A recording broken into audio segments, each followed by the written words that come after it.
press release tentang pendaftaran bakal calon bupati dan wakil bupati Pasaman Barat tahun 2020. Baik, berdasarkan peraturan Komisi Pemilihan Umum nomor 5 tahun 2020 tentang perubahan ketiga, peraturan Komisi Pemilihan Umum nomor 15 tahun 2019 tentang tahapan, program dan jadwal penyelenggaraan pemilihan gubernur dan wakil gubernur, bupati dan wakil bupati, dan wali kota, wakil wali kota tahun 2020, bahwa pelaksanaan pendaftaran pasangan calon bupati dan wakil bupati Pasaman Barat kita mulai tanggal 4 sampai dengan 6 September tahun 2020 dengan ketentuan tanggal 4 sampai 6 itu kita mulai pelaksanaan mulai jam 8 sampai jam 16.00,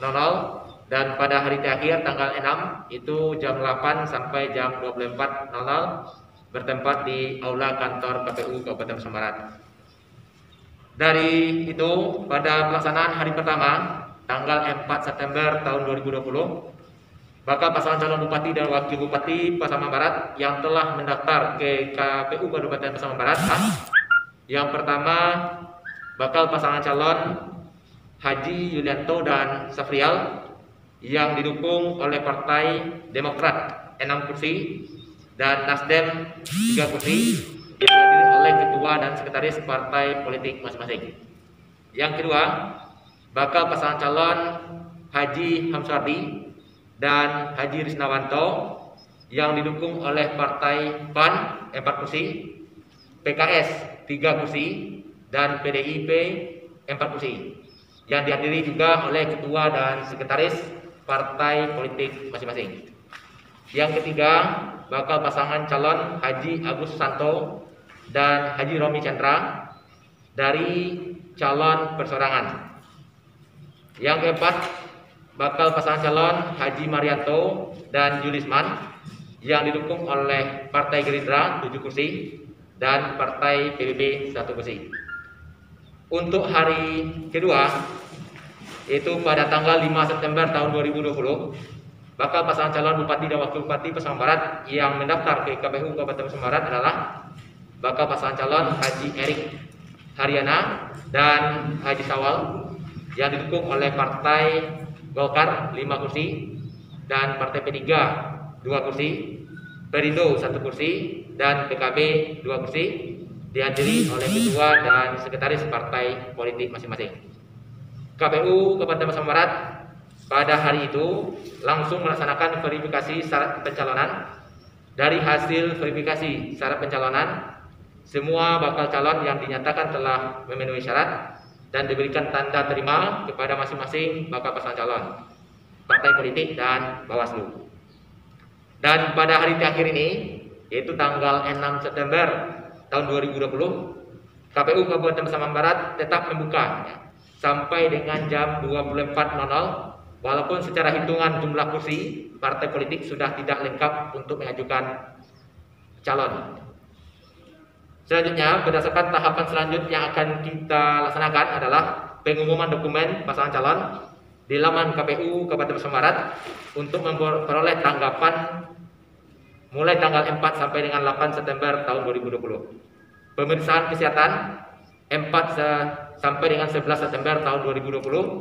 Lanjut dengan penyampaian hasil pemeriksaan kesehatan 11 sampai dengan 12 September 2020. Selanjutnya, verifikasi syarat calon tanggal 6 sampai 12 September 2020. Pemberitahuan hasil verifikasi 13 sampai 14 September 2020 dan penyerahan dokumen perbaikan syarat calon 14 sampai dengan 16 September 2020. Selanjutnya, pengumuman dokumen perbaikan syarat calon di laman KPU 14 sampai 16 sampai 22 September 2020. Verifikasi dokumen perbaikan 16 sampai 22 September 2020. Sementara penetapan pasangan calon adalah tanggal 23 September tahun 2020 dan pengundian dan pengumuman nomor urut pasangan calon tanggal 24 September 2020. Dan dilanjutkan nanti dengan masa kampanye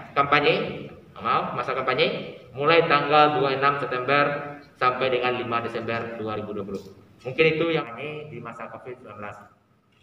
Baru kemarin KPU RI baru diskusi dengan Komisi 2 tentang peraturan tentang kampanye ini.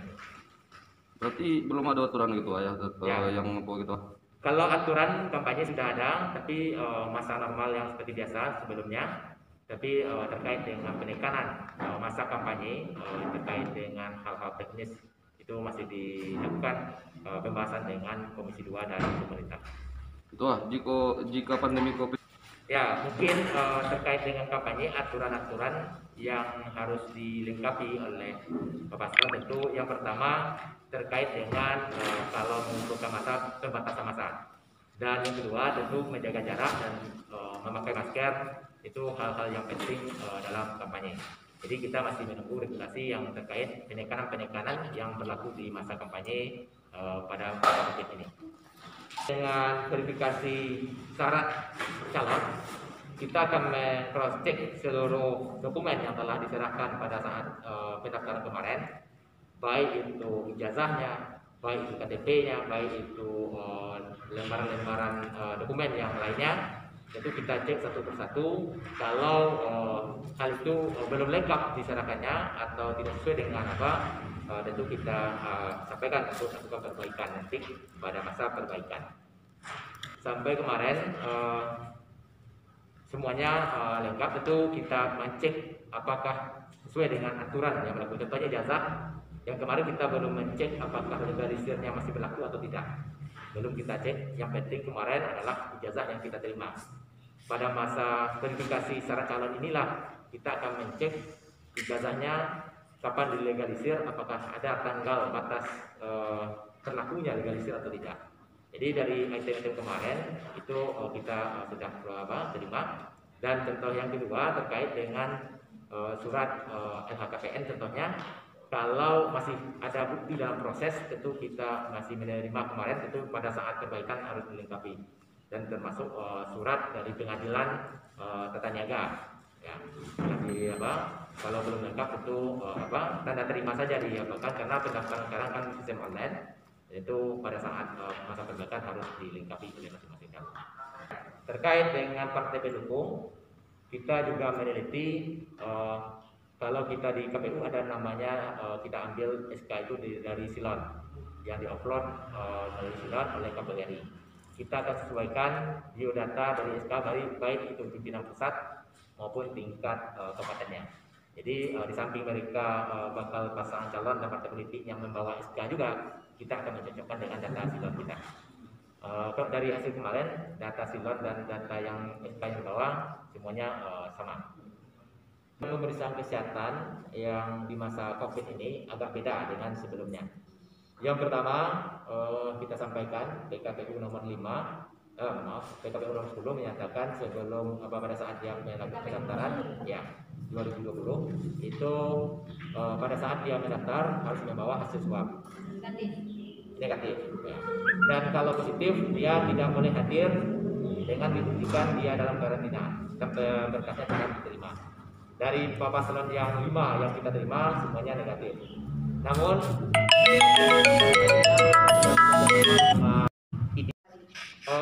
kita dari data yang kita peroleh ada 4 paslon yang melakukan swab ulang di labor 6 kembali, dan itu sudah selesai tadi siang, jam 1 siang. Dengan masa penerimaan pendaftaran mulai tanggal 4 sampai dengan 6 September, jam hari terakhir itu adalah jam 8 sampai jam 12.04. Kita di KPU tetap membuka pendaftaran kita sampai jam 12.04 normal, walaupun hitungan kursi dan hitungan pengajuan calon dari partai politik yang tidak mendukung yang mengajukan calon kemarin masih ada, tapi tidak memenuhi syarat lagi ya. Tapi tetap kita buka pendaftaran kita sampai jam 12.04 normal nantinya. Wah, bagaimana pada saat pendaftaran adanya masa yang datang yang dibawa oleh Bapak Paslon, kami dari KPU Pasaman Barat dari awal sudah menyampaikan surat kepada Bapak Paslon dan partai politik pendukung, hanya membatasi yang bisa kita kontrol adalah di arena kita, itu kita batasi di ruang kita batasi dengan mengatur jarak dan sebagainya. Jadi kalau di luar itu tidak di luar pagar kita itu tidak menjadi kewenangan kita. Sekali lagi tentu kita di KPU tetap memberikan himbauan dari awal kepada Bapak Paslon. Betul. Terkait dengan protokol kesehatan, yang pertama tentu terkait dengan pakai masker. Itu sangat penting, kita terapkan satu sama lain, saling mengingatkan. Istilahnya saya pakai masker, Anda pakai masker, saya menjaga Anda, Anda menjaga Anda menjaga saya, kan itu.